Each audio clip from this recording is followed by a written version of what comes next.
The headlines of this hour on VTV News. State President congratulates teachers on upcoming Vietnamese Teachers' Day. And conference aimed at enhancing economic corridor cooperation between Vietnam and China. And in our world news, Hamas plans to release several hostages.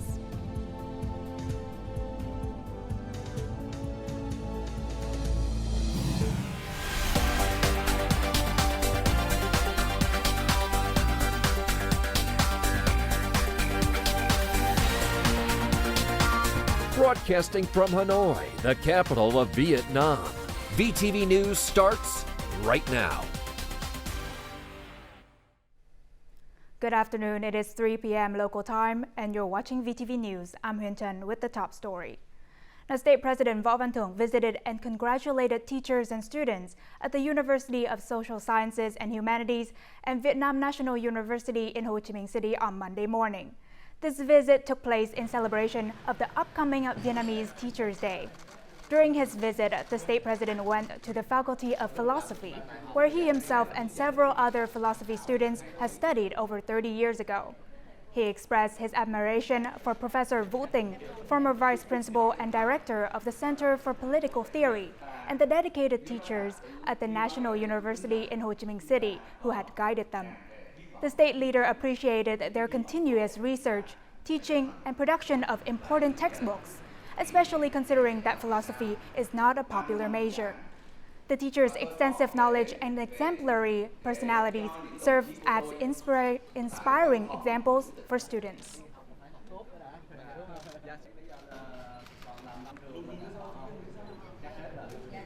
The 10th Conference on Economic Corridor Cooperation between 4 Vietnamese localities and the Chinese province of Yunnan opened in Hanoi on Monday morning. This conference will discuss 3 main topic clusters, including investment and trade, culture, tourism, health and education, and transportation and logistics. These topics are essential to the development policies of both Vietnam and China's localities. During the conference, Deputy Prime Minister Trần Lưu Quang emphasized the need for localities to be more determined, proactive, and creative in order to improve the effectiveness of existing cooperation mechanisms. He also urged the establishment of new cooperation frameworks and models to further promote the potential and advantages of both sides.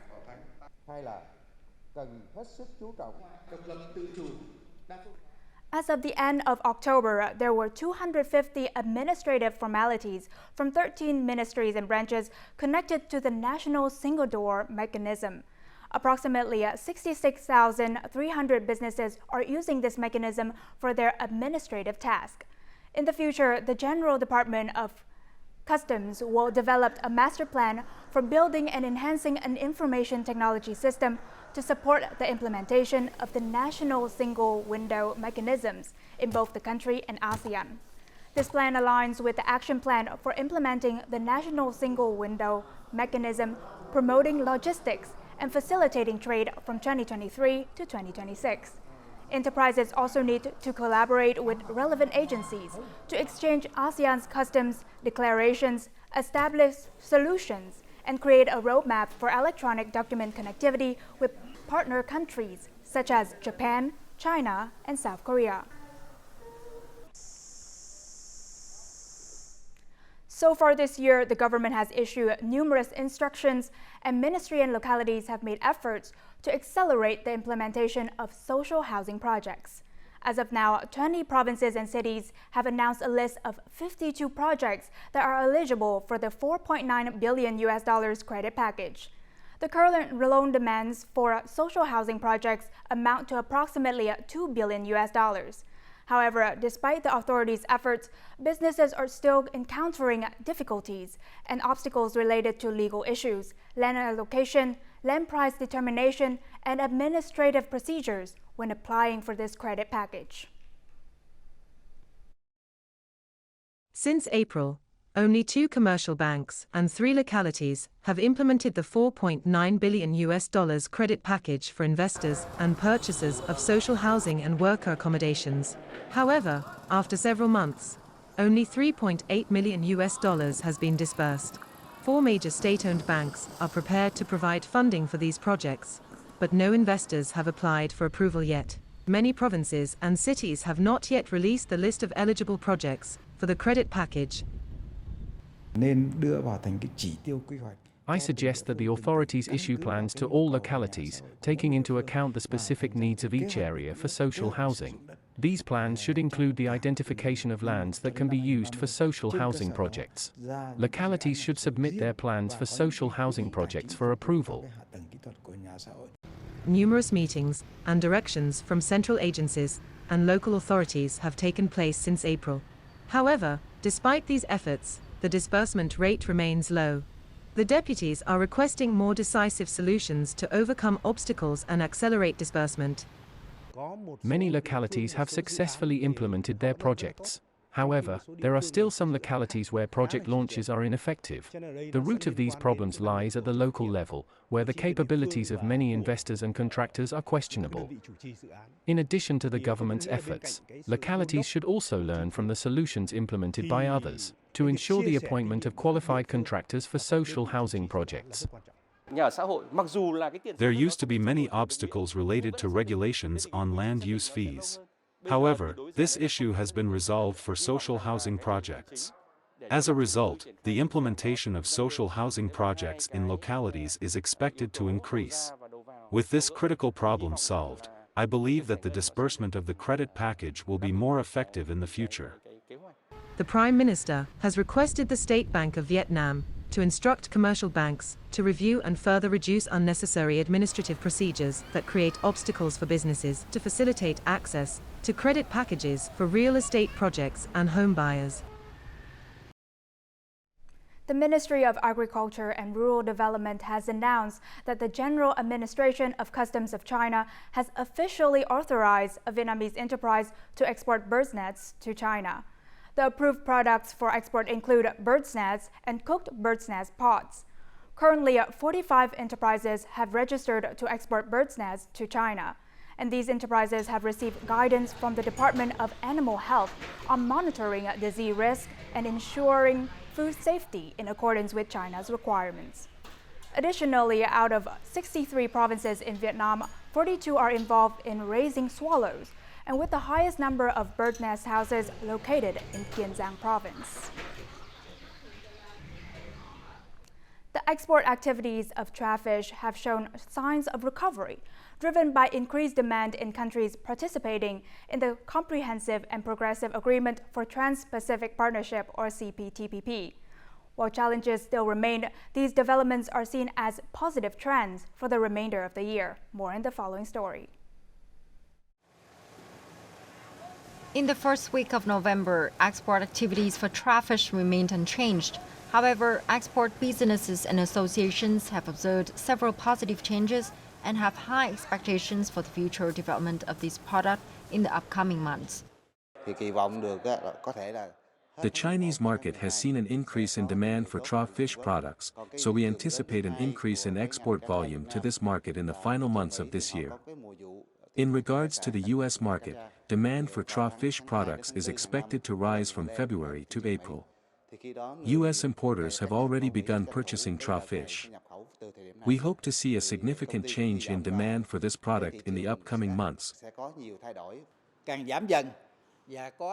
It is expected that importers will sign more orders for trough fish products during the last months of this year and in the first quarter of next year. The demand from countries participating in the CPTPP has increased. According to statistics from the Vietnam Pangasus Association, exports to markets such as Canada, Mexico, and Japan have shown significant double-digit growth, ranging from 16% to 75%. Businesses have proposed various solutions for the industry to fully recover. To boost the sales of trough fish products in CPTPP markets, it is important to enhance our promotion activities. Vietnamese exporters should also develop strategies to lower prices and increase the competitiveness of our products. Vietnamese trough fish products have been exported to over 150 countries, generating a turnover of $2.44 billion in 2022. By prioritizing improvements in quality, value, and processing activities, The industry aims to achieve an export target of $2 billion this year. Hello Vietnam is the theme of a Vietnamese product festival held in the United Arab Emirates, or UAE. This event is considered one of the biggest ever, dedicated to promoting Vietnamese goods in the Gulf country. More in the following. Lulu Al Mushrif supermarket has allocated an area of over 5,000 square meters for Vietnamese products. More than 200 Vietnamese products, primarily agricultural items such as rice, cashew nuts, and fruits, are displayed on the shelves and being promoted to local consumers. I watch many videos about the beauty of Vietnam. It is interesting to try out so many Vietnamese products. There are fruits that I have just seen for the first time. Star apples, for example, are completely new to me. The Gulf region, including the United Arab Emirates, has a desert climate that is unsuitable for developing agricultural products. As a result, there is a high demand for agricultural products in this region. Vietnamese agricultural products have managed to gain access to this market and have attracted the attention of local consumers. Rice is the most preferred item. Other than rice, it is the grilled cashew. Familiarize these products to our customers, and it is being popular now. And year on year, we will have more popularity of our Vietnamese products in the United Arab Emirates. Over 200 Vietnamese products are participating in this event, which is a clear indicator of the increasing popularity of Vietnamese products in the UAE. Vietnam's export of fresh agricultural products faces difficulties due to high logistics costs, mainly because there are only a few direct flights from Vietnam to the Gulf region. Additionally, as more agricultural product suppliers in the Gulf region have reduced their activities due to climate change, Vietnam has emerged as a major supplier for agricultural products in this region. Now let's take a look at the foreign exchange rate of today, November 13.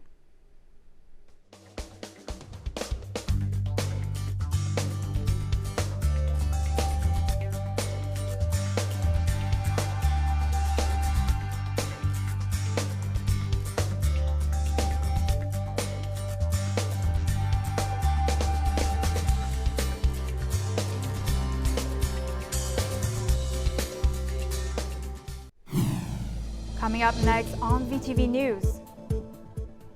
Ethnic children in mountainous areas supported with study corners. And Vietnam promotes heritage values with night tours.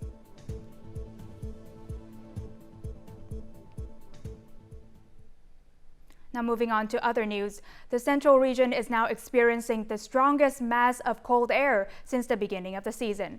This has resulted in heavy rain and strong winds.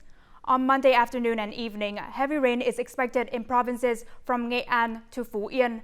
The areas affected by heavy rain will narrow down the following day, focusing on provinces from Quảng Bình to Phú Yên.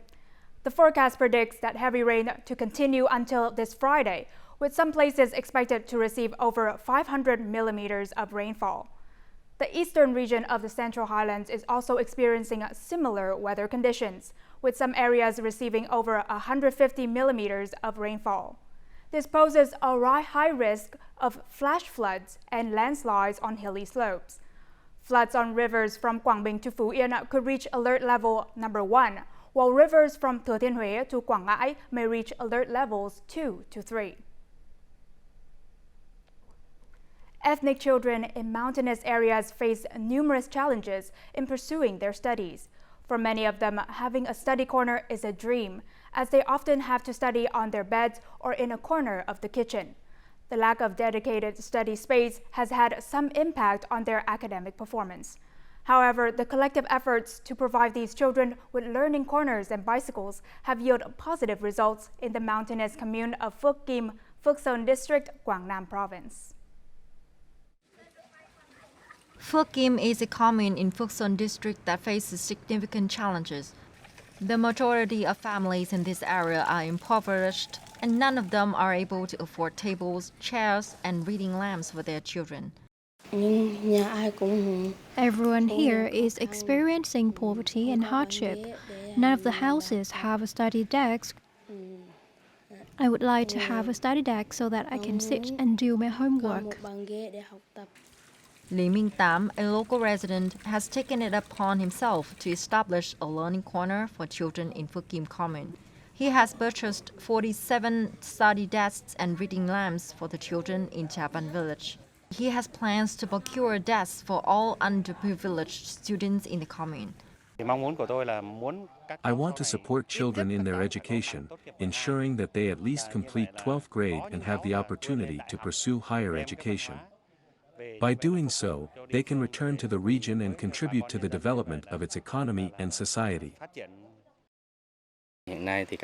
Many individuals are currently experiencing difficulties.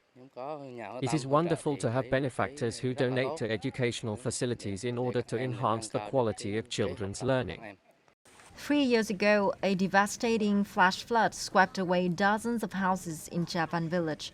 In response to the aftermath, Lý Minh Tám borrowed $82,000 to rebuild houses for the homeless.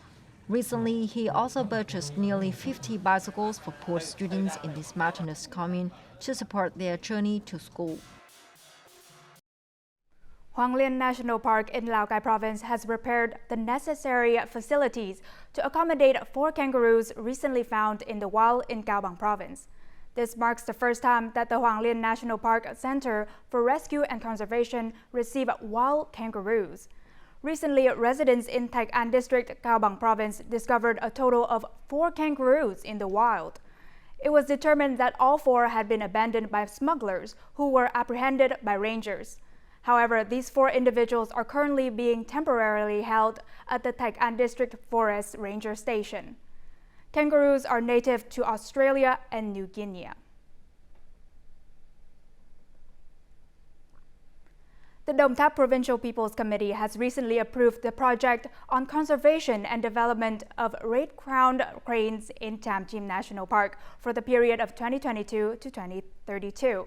The estimated total cost of implementing the project is over $7.5 million. The province will allocate this funding to receive, nurture, and conduct research on the reproduction of the red-crowned cranes. And the local authority will also undertake the restoration and enhancement of the ecosystem and natural habitat of this species, with the aim of releasing mature cranes back into the wild. Additionally, Đồng Tháp will establish a model of sustainable ecological agricultural production and conduct communication campaigns to protect this rare species, while also investing in a relevant infrastructure. A workshop will be held by the province next month to announce the details of this project. Night relic tours have become popular recently among both tourists and locals due to their unique offering compared to typical daily tours. These tours utilize advanced technology, including a 3D mapping and lighting system, to breathe life into the rich heritage treasures. As a result, they make historical artifacts more accessible to the public. The Quintessence of Education Night Tour offers more than 15 informative stops spreading across 5 different areas. Visitors can learn about the mythological story of a carp transforming into a dragon, the history of the Constellation of Literature Pavilion, and the doctoral examinations with dazzling lighting, 3D mapping, and virtual reality technology. Today it has undergone a complete transformation. The temple has become even more stunning with the integration of modern technology, while still preserving its ancient charm. We explain the tradition of venerating teachers and respecting morals through the use of technology. The Temple of Literature is the 4th relic to offer night tours following Hỏa Lò Prison, Thăng Long Imperial Citadel, and Thầy Temple. This model has been successfully implemented in various locations like Phú Thọ, Ninh Bình, and Ho Chi Minh City, attracting both tourists and locals. Easy it was to learn the history of Vietnam. Where other tours give you too much information, this tour made it very easy to understand. Experts also recommend the fact that these night tours have revitalized historical and cultural heritages by incorporating modern technology and live performances. To build night tours, it is necessary to conduct thorough surveys and assessments of the strengths of each site and locality. The tours should offer a unique experience while still maintaining a connection among them. Vietnam has a wealth of thousands of historical and cultural relics. These advantages make the country well suited for the development of night tours. There are significant opportunities for Vietnam to transform its heritage into sustainable tourism products while preserving these values. Vietnam is known for its long history of producing glazed ceramics, and this tradition continues to thrive. For generations, skilled craftsmen have created ceramic products that are a source of pride for traditional Vietnamese craft villages. Among the many unique ceramic lines, the brown flower ceramic of the Le Trần dynasties stands out. Brown flower ceramic is renowned for being one of the top Vietnamese ceramic lines. Originating in the 11th century and lasting for approximately 4 centuries, brown flower ceramic has made a significant impact on the history of Vietnamese ceramics. Brown flower ceramic is a unique and distinctive ceramic line from the Le Trần dynasties. It represents the spirit of our nation, with products and decoration motifs closely linked to daily life. The brown color also carries the Buddhist spirit of the Le Trần dynasties. The Vietnam Ceramics Center and Brown Flower Ceramics Academy were established with the aim of restoring this unique Vietnamese ceramic line. They serve as a gathering place for artisans, experts, researchers, and ceramic enthusiasts. These locations showcase skillfully crafted ceramic products by Bát Tràng artisans, as well as personalized collections that have been passed down through generations. When creating each ceramic product, we put all of our heart, soul, intelligence, and creativity into it. We hope that Vietnamese ceramics will hold a special position internationally. With over 100 collections, it is evident that the founders of the center have successfully captured the essence of Vietnamese ceramics. This sets them apart from other establishments. The Vietnam Ceramics Center not only showcases ceramic products, but also introduces the public to the history of ceramic making. As a result, this display is expected to serve as a bridge connecting craft villages with the creative community and tourism. Coming up next in our world news, Hamas plans to release several hostages.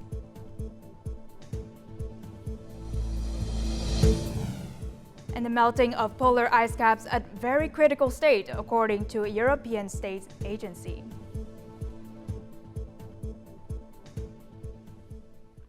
Welcome back to VTV News. Now, according to the Al Arabiya television channel, Egypt has informed Israel that Hamas will release several hostages in the coming days. Earlier, Hamas suspended hostage negotiations due to Israel's handling of the Al-Shifa hospital in Gaza. However, before the suspension, the parties were said to have reached an agreement to exchange Palestinian prisoners and teenagers in Israeli prisons for 100 women and children among the Hamas hostages. Israel had previously refused to declare any ceasefire or supply fuel to the Gaza Strip until Hamas released the first group of hostages. Meanwhile, on Saturday, Egypt received approximately 500 people with dual nationalities and 7 injured Palestinians who were evacuated from the Gaza Strip through the Rafah border gate. The United States conducted 2 airstrikes in Syria on Sunday, targeting Iran and its aligned groups. These airstrikes were a response to a series of attacks against American forces in Syria and Iraq. U.S. Defense Secretary Lloyd Austin stated that the strikes specifically targeted facilities used by Iran's Islamic Revolutionary Guard Corps and its aligned groups. The airstrikes were carried out following U.S. President Joe Biden's order, with the highest priority being the safety of U.S. personnel and the protection of the country's interests. According to the Pentagon, there have been at least 42 attacks on U.S. forces in Iraq and Syria since October 17. Currently, the United States has 900 troops in Syria and an additional 2,500 in neighboring Iraq. These are growing concerns that Hamas-Israel conflict could escalate and potentially put U.S. troops at isolated bases in the region at risk.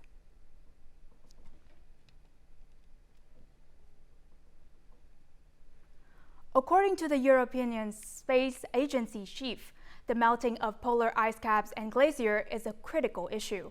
The agency is urging political leaders to acknowledge the significance of climate change and take prompt action. More to follow. European Space Agency, ESA, head Joseph Aschbacher delivered a speech on the sidelines of the One Planet Polar Summit in Paris. The summit, attended by political leaders and researchers from 40 polar and glacial nations, focused on the situation in the poles. The situation at the poles is very critical. We have, of course, we see with our satellites day and night how big the melting of the polar regions is, but also what is the impact on sea level rise. We have some of the most accurate satellite measurements to see how the sea level is rising due to melting of polar regions, glaciers, and so on. According to the World Meteorological Organization, global temperatures are now more likely than not to exceed a 1.5 degrees Celsius increase within the next 5 years. The melting of polar ice has severe consequences for animals, leading to the loss of their essential habitat and a decline in their population. Climate is still the biggest crisis to deal with. It needs all the effort from everyone. Of course, the political leaders need to make the decisions, but also on our side, from the space agency side, we are here to fully support political decisions in order to implement what is required to understand, mitigate, and adapt to climate crisis. As a result, the European Space Agency has urged hesitant politicians not to abandon European leadership in the fight against climate change. They argue that record heat waves and vegetation fires provide really alarming evidence of the rapid pace of global warming. Now, before we say goodbye, let's take a look at the weather forecast.